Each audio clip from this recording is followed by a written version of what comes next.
Welcome to Gyandhara People Teacher Online Study Point, and today we are going to study about forgetting. As you all can see from the picture, forgetting means to forget something, whatever we have learned or the experience what we have previously taken is called forgetting. Now, meaning and its definition. So, meaning आपको मैंने बताया कि हमारी life में forgetting और remembering दोनों ही एक faces of life होते हैं, मतलब जैसे एक सेम कॉइन के दो फेसेस होते हैं। ठीक है, रिमेम्बरिंग भी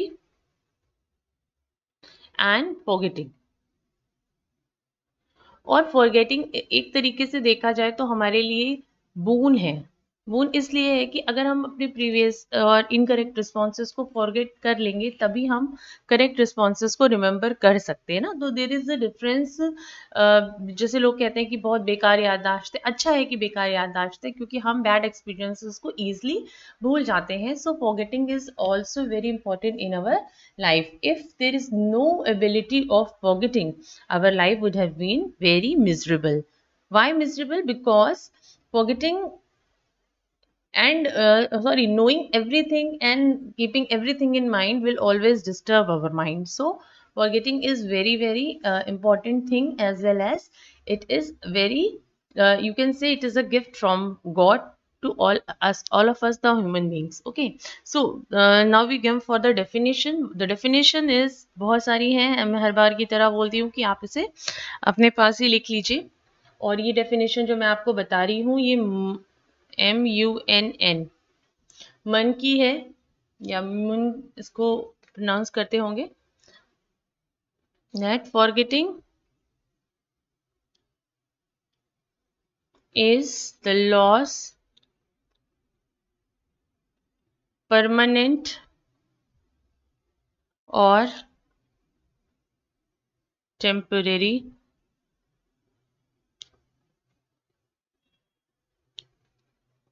of the ability to recall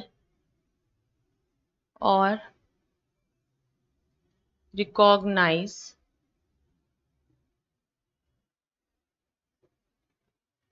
something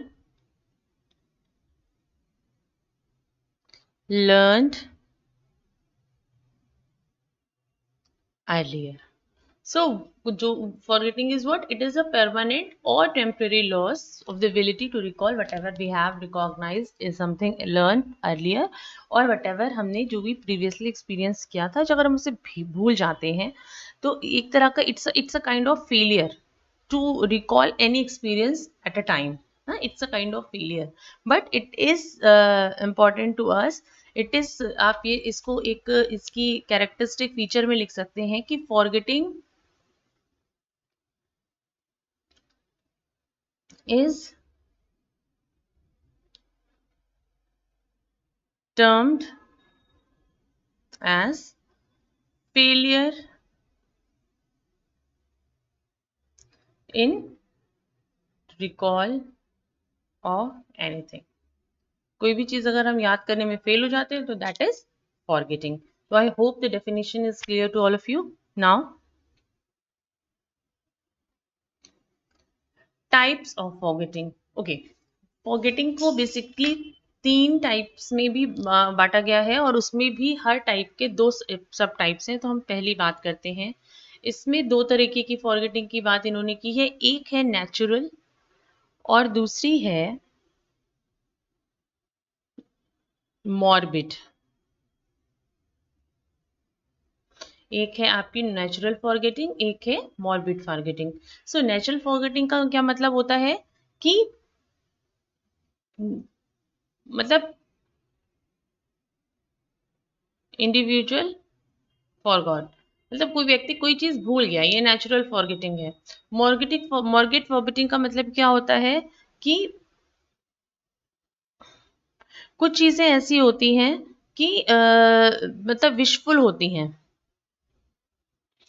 कि हम उसे भूलना ही चाहते हैं, क्योंकि अगर हम उसे अपने माइंड में रखते हैं तो हमें एक तरीके से हमारा माइंड डिप्रेशन में जा रहा होता है। सो वहाँ पर हम ये कहते हैं कि हम अपनी चीज़ों को अच्छा है कि हम भूल जाएं। तो एक हुआ नेचुरली हम भूल गए, हमने कोई चीज़ देखी पर हम उसको भूल गए नेचुरल तरीके से। और दूसरा होता है जानबूझ के किसी चीज़ को भूल जाना, क्योंकि कोई व्यक्ति उस चीज़ को याद ही नहीं रखना चाहता। तो एक विशफुल फॉरगेटिंग जो होती है, जानबूझ कर भूलना, वो मॉर्बिड फॉरगेटिंग होती है।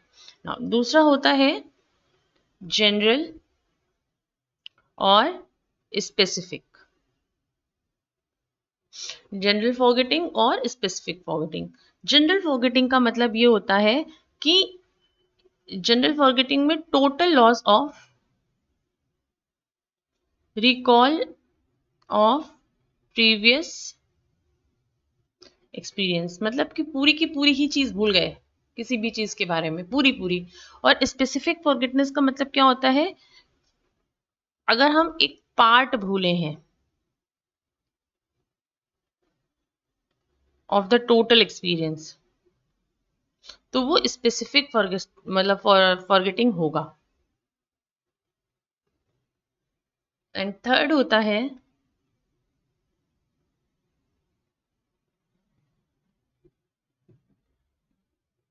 फिजिकल और psychological. One is physical forgetting and other is psychological forgetting. Physical forgetting का मतलब ये होता है कि अगर हमें कोई प्रॉब्लम हो गई है, मतलब बायोलॉजिकल कोई प्रॉब्लम हुई है और उसकी वजह से अगर हमारी मेमोरी इफेक्टेड हो रही है, तो वो फिजिकल फॉरगेटिंग के अंतर्गत आती है। और साइकोलॉजिकल मतलब जैसे एक्सीडेंट हो गया या हमने बहुत ज़्यादा शराब पी ली है, कोई ड्रग ले लिए हैं, तो इस तरह की जो इससे जो हमारी बॉडी पर इफेक्ट पड़ेगा बायोलॉजिकली, मतलब जो फैक्टर्स होंगे वो उसके द्वारा अगर हम कुछ भूल जाते हैं तो वो फिजिकल उसके अंतर्गत आते हैं। और साइकोलॉजिकल फॉरगेटिंग का क्या मतलब होता है कि इसमें कौन से फैक्टर्स रोल करते हैं, जैसे स्ट्रेस है, एंजाइटी है, हम किसी चीज से डिप्रेशन में हैं, मतलब जो हमारी माइंड को इफेक्ट कर रहे हैं, साइकिक डिफिकल्टीज है, इस तरह से अगर हम कोई चीज भूल जाते हैं तो वो उस तरह की जो फॉरगेटिंग होती है वो साइकोलॉजिकल फॉरगेटिंग होती है। जबकि फिजिकल में क्या होता है, अगर हमारा एक्सीडेंट हो गया, हमारी याददाश्त चली गई, या फिर हमने ज़्यादा ड्रिंक कर लिया, या फिर हमारी ब्रेन की थोड़ी सी माल फंक्शनिंग हो गई, तो इस तरह की चीज़ों में वो फिजिकल फॉरगेटिंग के अंतर्गत आएगा। जबकि स्ट्रेस, एंजाइटी, डिप्रेशन या साइकिक डिफिकल्टीज जो होती हैं, इमोशनल प्रॉब्लम्स होती हैं, उसकी वजह से अगर हम कुछ चीज़ें भूलते हैं तो वो साइकोलॉजिकल फॉरगेटफुलनेस कहा जाएगा। Now different kinds of forgetting curve. तो बेसिकली दो मतलब एक ही कर्व है जो कि ज़्यादातर फॉरगेटिंग में हम लोग लर्न करते हैं, सीखते हैं, जिसको दिया है मैंने प्रीवियसली भी कहा था मेमोरी वाले पार्ट में भी, वो थे साइंटिस्ट एबिन हॉस। तो एबिंगहॉस जो है ये एक साइकोलॉजिस्ट थे। इन्होंने 1885 में अपने आप को ही सब्जेक्ट बनाया और कुछ चीज़ों को याद करने के बाद उन्होंने ये एक मतलब एक नॉनसेंस सिलेबल याद किए। नॉनसेंस सिलेबल्स का मतलब है कुछ ऐसे शब्द जिनका बहुत मीनिंग नहीं था, और अपने आप को ही याद किया कि 20 मिनट से लेकर 1 मंथ, तो इनका ड्यूरेशन था इस कर्व का 20 मिनट से लेकर पूरे 1 महीने तक इन्होंने अलग अलग टाइम पर अपने आप को याद करके अपना परसेंटेज निकाला और देखा कि हम मैं कितनी कितनी चीज़ें भूल जा रहा हूँ। और यहाँ पर उन्होंने ये रेफरेंस निकाला कि यहाँ पे टाइम आप कर्व में भी देख सकते हो, और यहाँ पे अमाउंट लिखा कि कितना वो भूल गए। तो फर्स्ट 20 मिनट में उन्होंने 47% चीज़ें वो भूल रहे थे। एक दिन याद करने के बाद वो 66, एक दिन बाद वही चीज़ वो 66% भूल गए। ऐसे ही सेकेंड डे बाद इस चीज़ को वो 72% भूल गए, और सिक्स्थ डे वो उस चीज़ को 75% भूल गए, और 31th डे या मंथ के एंड में वो उस चीज़ का जो भी चीज़ उन्होंने याद की उसका 79% भूल गए। तो आपने देखा कि जैसे जैसे ये दिन बढ़ रहे थे, जैसे फर्स्ट डे रिटेंशन अच्छी थी, और जैसे जैसे डेज बढ़े वैसे वैसे मेमोरी लॉस होती गई और फॉरगेटिंग का परसेंटेज बढ़ता गया। तो इस एक्सपेरिमेंट से उन्होंने दो कंक्लूजन निकाले। पहला तो दो कंक्लूजन इनके क्या थे? पहला ये था कि amount of learn material, amount of learned material forgotten depend upon time lapsed after learning. जैसे जैसे टाइम बढ़ रहा था वो चीज भूलते जा रहे थे, टाइम जितना लैप्स हुआ। और सेकेंडली उन्होंने लिखाया कि, मैं यहाँ पे लिख दे रही हूँ, कि जो रेट ऑफ लर्निंग था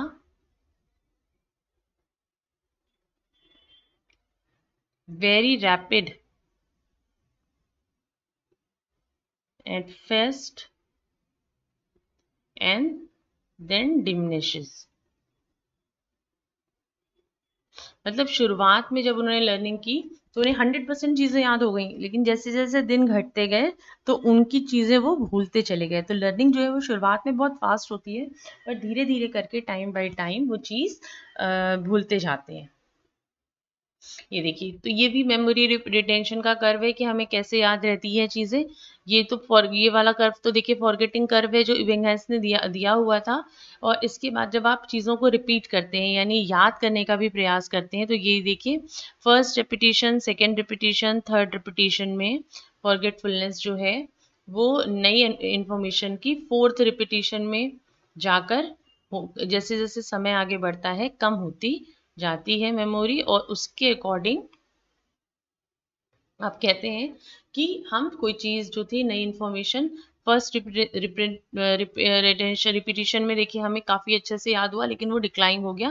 तो यही उन्होंने कहा कि जैसे कोई भी चीज़ हम याद करते हैं तो पहली रिपीटिशन में तो हमें रेपिडली याद होती है और उसके बाद वो हर रिपीटिशन के साथ घटती चली जाती है। ओके और इसमें भी कई चीज़ें डिपेंड करती हैं। फॉर कर्व ऑफ फॉरगेटिंग में एक कर्व आपको मैं और बनाकर बताती हूँ तो आपको और इजीली क्लियर होगा।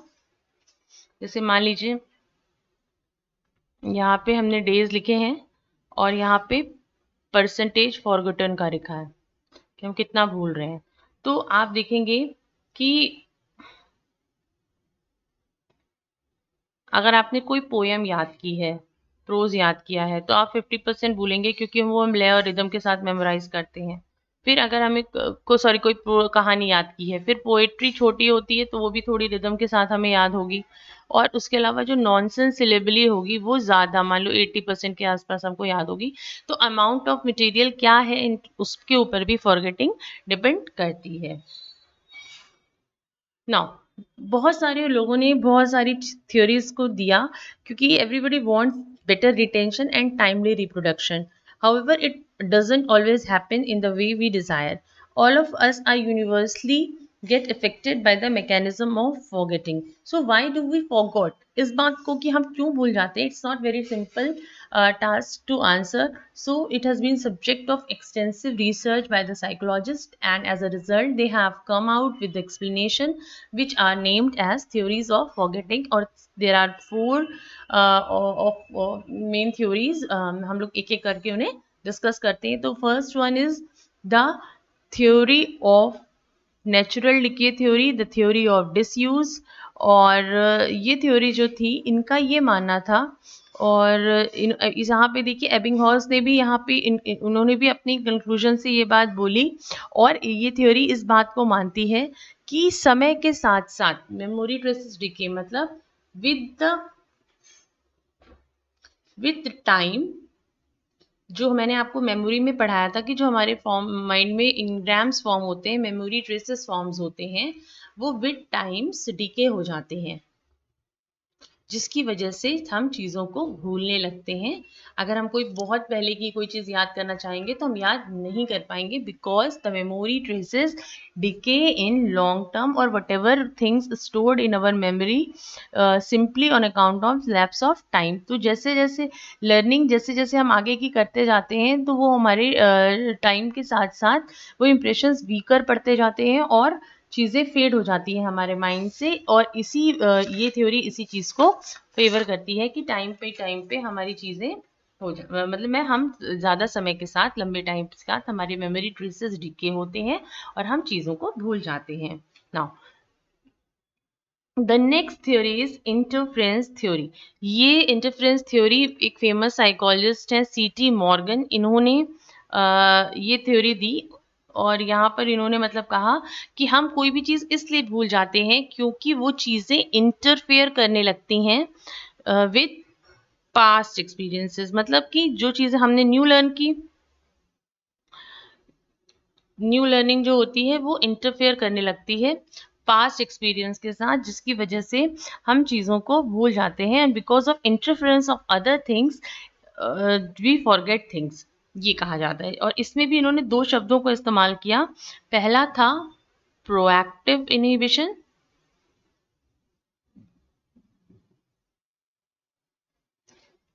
और दूसरा था रेट्रोएक्टिव इनहिबिशन।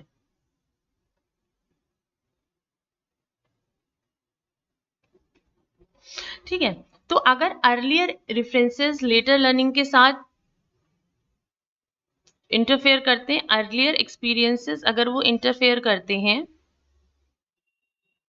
लेटर एक्सपीरियंसेस के साथ और हम भूल जाते हैं, चीज़ों को मिक्स कर देते हैं, तो इस तरह का जो इनहिबिशन होता है वो प्रोएक्टिव इनहिबिशन कहलाता है। और रेट्रोएक्टिव में क्या होता है कि जो बाद की लर्निंग होती है वो पहली वाली मेमोरी को हमारी खराब करने का प्रयास करती है। सो आप कह सकते हो when later learning somehow backwards to interfere और inhibit the memories of earlier learning. ठीक, मतलब इसी का उल्टा, अगर जो लेटर लर्निंग है उसके एक्सपीरियंस जो हैं वो हमारी प्रीवियस मेमोरी को मतलब प्रीवियस लर्निंग को प्रॉब्लम क्रिएट करेंगे, तो इस तरह की जो एक्सपीरियंसेस होंगे, इंटरफेयर यहाँ पे अगर होता है तो उस तरह की लर्निंग को रेट्रोएक्टिव इनहिबिशन कहा जाता है। नाउ थ्योरी ऑफ रिप्रेशन और मोटिवेशनल फॉरगेटिंग थ्योरी। तो ये थ्योरी जो थी ये basically friends cyclo analytic school of psychology द्वारा दी गई। किन्होंने दी ये थ्योरी दी है? फ्रेड्स साइको एनालिटिक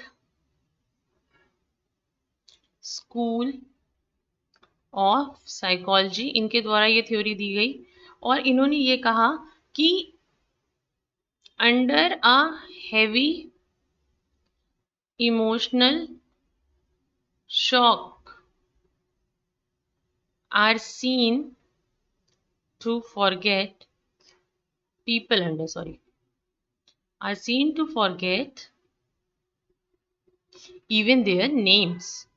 तो यहाँ पर इन्होंने names, home, children, repression theory ये कहती है कि ऐसे एक्सपीरियंसेस जो हमारी इमोशंस को रिप्रेस करते हैं, ऐसे इमोशंस, ऐसी दुर्घटनाएं जो मतलब हमारी पर्सनालिटी, ऐसे कॉन्फ्लिक्ट्स जो हमारी मतलब जो अनप्लीजेंट होते हैं, जो पेनफुल मेमोरीज होती हैं, वो बेसिकली लोग उसको अवॉइड करना चाहते हैं। तो हम ये देखते हैं कि हम अच्छी अच्छी चीज़ों को याद रखें, लेकिन रिप्रेशन अगर हम बहुत बैड एक्सपीरियंसेस को याद करने का प्रयास करते हैं तो हम उन्हें याद नहीं करना चाहते क्योंकि उससे हमें प्रॉब्लम्स होती हैं। इसलिए जो रिप्रेशन होता है, इन ये लोग ये मानते हैं कि ये कारण होता है कि लोग चीज़ों को भूलना चाहते हैं। एक एबनॉर्मल फॉरगेटिंग की बात कर लें एग्जांपल के तौर पे कि जैसे कोई व्यक्ति है, कोई बच्चा है कि अगर उसने कोई चीज़ याद करी है, बहुत अच्छे से याद करी है, लेकिन अगर वहाँ पे उसके सामने कोई ऐसा टीचर आ जाता है जिससे वो बहुत डरता है, तो वो अपनी चीज़ों को भूल जाएगा। क्यों? क्योंकि उसके माइंड में रिप्रेशन आ जाएगा और वो ये सोचेगा, मतलब उसका जो इमोशनल लेवल है वो बहुत ज़्यादा उसको प्रॉब्लम करेगा। तो हम उन्हीं चीज़ों को याद करने का क्या प्रयास करते हैं, या उनके सामने ही हमें वो चीज़ें अच्छे से याद हो जाती हैं जो जो चीज़ें हमारे लिए प्लेजेंट होती हैं, रीजनेबल होती हैं, और वो मेमोरीज जो कि हमें एक्सेप्टेबल होती हैं, और जो मेमोरीज हमको पुश करती हैं किसी प्रॉब्लम के लिए as a result of repression, we forget the things we do not want to remember, even we forget our dearest relatives and friends who are dead and gone, so we forget to attend the marriage party we don't want to attend। तो ये theory के ये कहते हैं कि जिन चीज़ों को हम याद नहीं रखना चाहते हैं हम उसे याद नहीं रखते हैं, और या फिर कभी कभी अगर बहुत इमोशनल ट्रॉमास होते हैं हमारे साथ, जैसे कि मैंने बच्चे का एग्जांपल दिया कि उसको याद सब कुछ होता है, लेकिन अगर वो टीचर के सामने जाकर डरता है वो चीज़ें फटाफट भूल जाता है। And next is the theory of storage failure.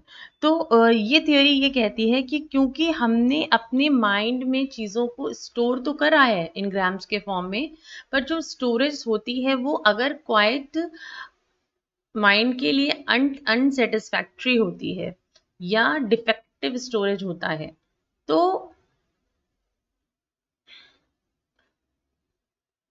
तो उस समय क्या होता है कि हम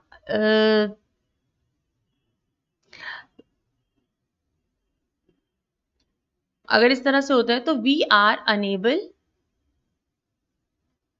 to reproduce, say locate anything we want to recall. मतलब पहले से माइंड में इतना कचरा अगर जमा होता है तो नई चीज़ें याद हम रख ही नहीं पाते हैं बाय एनीथिंग बाय रिकॉल और रिकॉग्निशन। ठीक है, तो क्योंकि स्टोरेज डिफेक्टिव होता है, दो चीज़ें हैं। पहला ये कि इसमें भी दो फैक्टर्स हैं। पहला ये कि जो हमारी शॉर्ट टर्म मेमोरी का पार्ट होता है वो ओवरलोड हो जाता है। कभी कभी हम बहुत सारी चीज़ें याद करते हैं, है ना। अगर वो ओवरलोड हो जाता है तो वो नई चीज़ों को याद रखना नहीं चाहता और हम भूल जाते हैं चीज़ें। और दूसरा ये केस होता है कि जो इंफॉर्मेशन और इम्प्रेशंस होते हैं वो शॉर्ट टर्म मेमोरीज के लिए कह सकते हो कि इंडिफरेंट होते हैं, और कह सकते हो कि सेंसरी इम्प्रेशन ही नहीं जा रहे होते हैं। जो सेंसरी इंप्रेशंस होते हैं हमारे माइंड में, अगर वो बेसिकली लैप्स करते हैं, कोलैप्स कर जाते हैं इंफॉर्मेशन सिस्टम के साथ, तो भी हम हमारा जो माइंड है वो बेसिकली इन दोनों चीज़ों को एक साथ अगर जगह नहीं है तो नहीं ले सकता, और एज अ रिजल्ट हम चीज़ें भूलने लगते हैं। कि हमारे कह सकते हैं कि जो हमारा माइंड होता है एक तरह से, तो इसमें जो स्टोरेजेस इनग्राम्स होते हैं वो ओवरलोड हो जाते हैं, तो हम चीज़ों को भूलने लगते हैं। तो आई होप आपको ये थ्योरीज भी क्लियर हो गई होंगी। अगर आपको कोई चीज़ नहीं समझ में आती है तो प्लीज़ मुझे कमेंट सेक्शन में ज़रूर बताइएगा। And thank you for watching Gyandhara. Please like share and subscribe.